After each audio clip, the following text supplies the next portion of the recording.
Well, my name is John Grennan. I'm a part-time student of digital marketing, the MSc in digital marketing here in DCU. I'm also a member of the Irish Defence Forces and have been just a little over 25 years.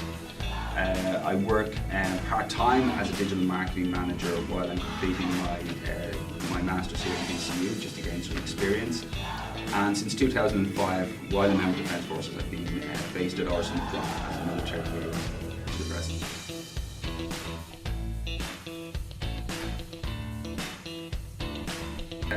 I'm at the stage in my career where I suppose my life and my career where I'm coming to the end of it really, not my life, my career, just like to point out.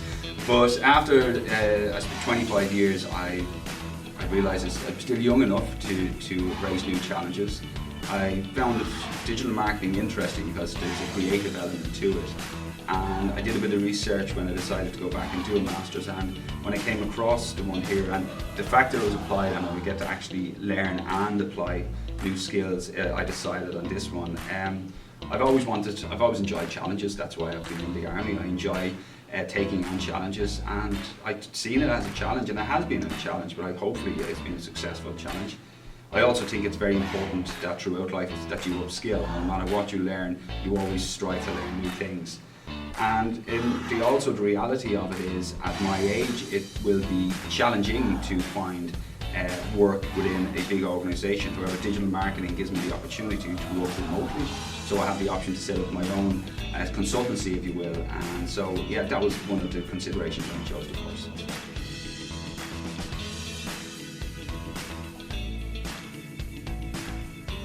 Well, I've looked at, when you asked me that question, I looked at what typically we would learn in the Army. I'm a sergeant in the Army, and as a sergeant I would have responsibilities for the safety and security of other troops, men and women overseas.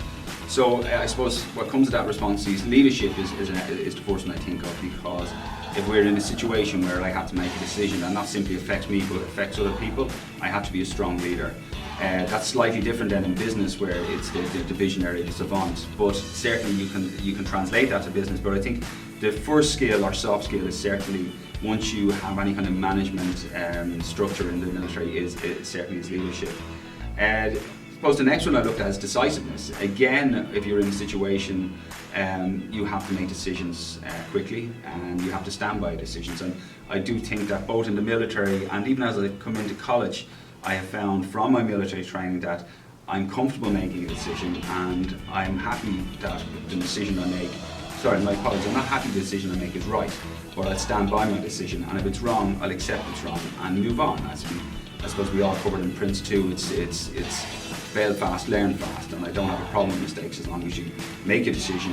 If you make a mistake, you learn from it. Communications. We do certainly learn an element in that in the Army, and as a military policeman I have to be able to communicate directly with superiors, subordinates. But I think in Orson Neutron, working in Orson Neutron since 2005 is where I've really got that soft skill of communication.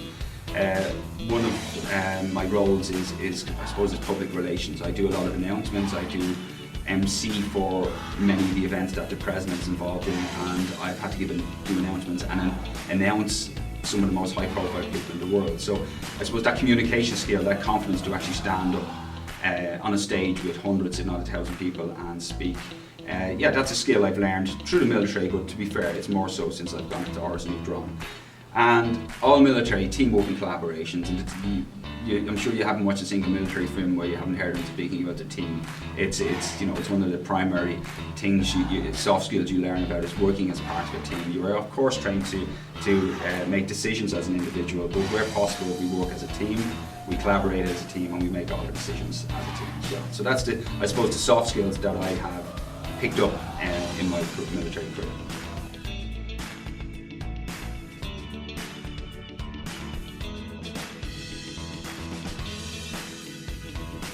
Well, I suppose soft skills that I picked up during the course, and I was surprised, or I learned a lot more on the course than I expected.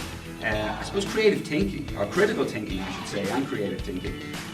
When I think about creative thinking, when you look at the portfolio that we've all did, and you look at the practicum we're doing now, you have to be creative. You have to just, it's not a simple, ask a question, answer it. You have to come up with creative ideas, and to be fair, I think we'll be marked on the creative aspect of it. So, and it's one of the reasons that I was elected to pick this course, was that it would allow me to be creative. I'm not the most artistic person on the planet, but this allowed me to be creative in a different way. And then when you're looking at critical thinking, I think we've all learned an element of critical thinking on the course. We learn to, we tend to analyse. So take for instance the case study we're given. We're told to analyse it. The problem isn't immediately presented, and we have to analyse it.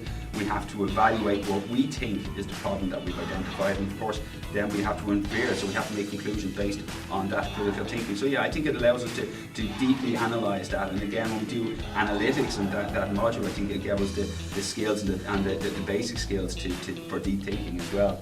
And I suppose time management is certainly something that I have learned. I would have learned a lot of that throughout my military career, but I think with the volume of assignments we were getting, I think if any of us didn't pick up that soft skill of time management, we wouldn't be where we are right now. I think anyone who didn't pick up time management are sadly the people who maybe didn't make it to the end of the course. So I suppose they are the soft skills. There are several more, but I think they're the primary 3 soft skills that I picked up on doing this course.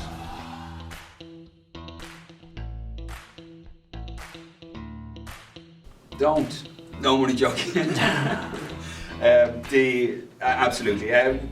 I suppose the advice I'd have, now I'm coming from a different, I suppose, where you guys are. I was 20 years out of education before I came back, so you guys would have done your undergrad, and you may have had an idea where you were going. 3 or 4 years ago, I hadn't a clue what I wanted to do. So I had to do a lot of research. So I'd say to anybody, even I suppose a young person, my daughter's just finishing her own undergrad as well, is certainly research what you're interested in, because you're giving up a lot of your time. You're giving up a great deal of your time over the space of 1 or 2 years. So make sure it's what you want to do. Expect it to be challenging, because it will. I don't think there's a person on this course who would disagree that this has been a lot more challenging than we all expected. I think when you hear it's applied, you think it's going to be a lot easier, whereas personally I think if you're given an exam, you can study very hard for 2 weeks and do quite well in an exam. So yeah, it's going to be challenging, but I also believe that you have to embrace challenges, and everyday life we're all going to face challenges. So if you stumble doing an academic one, you're going to stumble somewhere else. So yeah, so I would say expect it to be challenging and enjoy the challenge, and I'd say do it for yourself. Don't do it for anyone else. Because if you don't do it for yourself, you will falter. It's hard, and I've certainly enjoyed it. I have found it difficult and very difficult at times, but I think my motivation was I did it for my own self-improvement, and that's the advice I give to somebody: is certainly do it for yourself.